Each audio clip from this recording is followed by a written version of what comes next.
This is Netherlands, the world's largest exporter of flowers.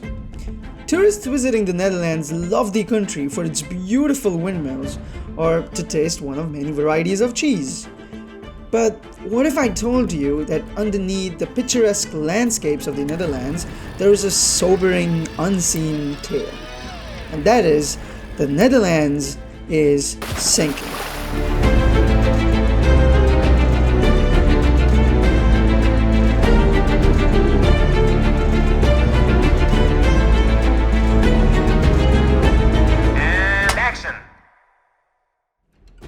A nation whose name literally means low-lying country is actually built on top of the ocean, making it prone to heavy floods. You see, a significant portion of Netherlands, about 26% of the country's land, is below sea level. However, 59% of the Netherlands has the possibility of ending up beneath the water when a big storm hits. That's right, Amsterdam, for example, is sinking at an average rate of 8 millimeters per year, or about 1/3 of an inch, and a rise of 30 to 77 centimeters by 2100, and worst-case scenarios of up to 200 centimeters is also expected. But how did this happen, and where did it begin?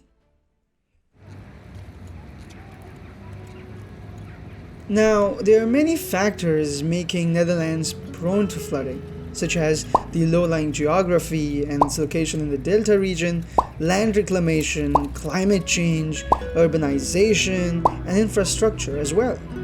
They all act as primary catalysts for making it prone to flooding and literally sinking. Now, I wish I could talk to you in depth about all these topics, but I'll have to summarize this to keep this video engaging.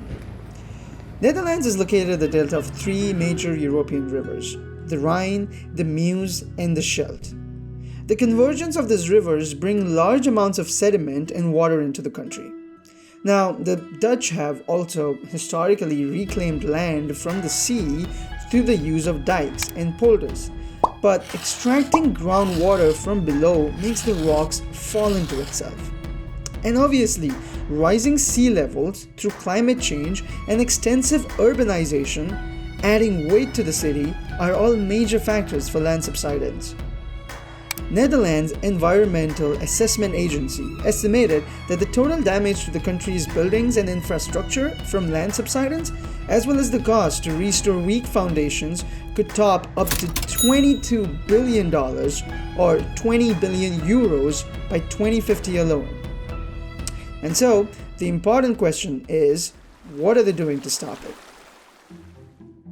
Now, their first line of defense was the construction of dikes.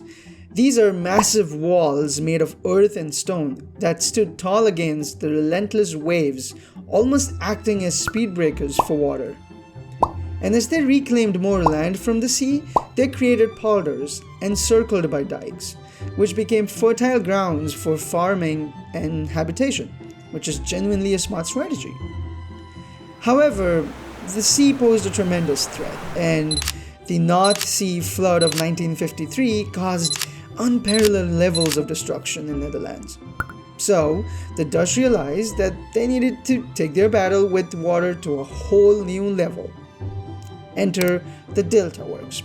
This is the most sophisticated flood protection system in the world that not even Tom Cruise could break into.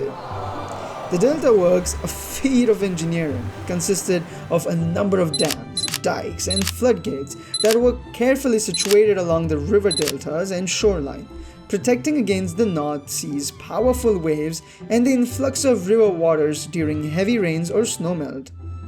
But they didn't just stop there. You see, the Dutch are smarter.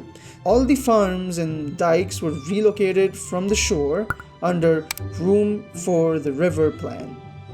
As a result, there was more room for water to accumulate in low-lying floodplains, providing reservoirs and wildlife habitats to exist. In fact, newer districts and cities have been artificially lifted or elevated, and they also support green roofs, diminishing further risks of floods into the cities. But you see, the Netherlands has come to terms with the fact that they cannot permanently avoid water and will eventually need to find a way to adapt to it. So in Rotterdam, a city entirely below sea level, they experimented with floating pavilions, which were built in 2012, that rise with rising sea levels.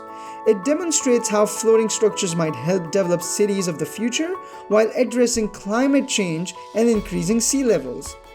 These floating structures offer a glimpse into the future of sustainable urban development and the potential for innovative architectural solutions to shape the cities of tomorrow. And so, the story of the Netherlands and its fight against flooding has become an inspiration for the world.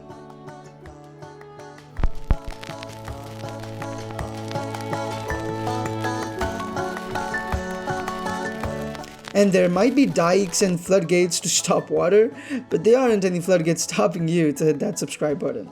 And if you found this video valuable, then do share this video so that I could create more content like this for all of us. Thank you so much, and I'll see you soon in the next video.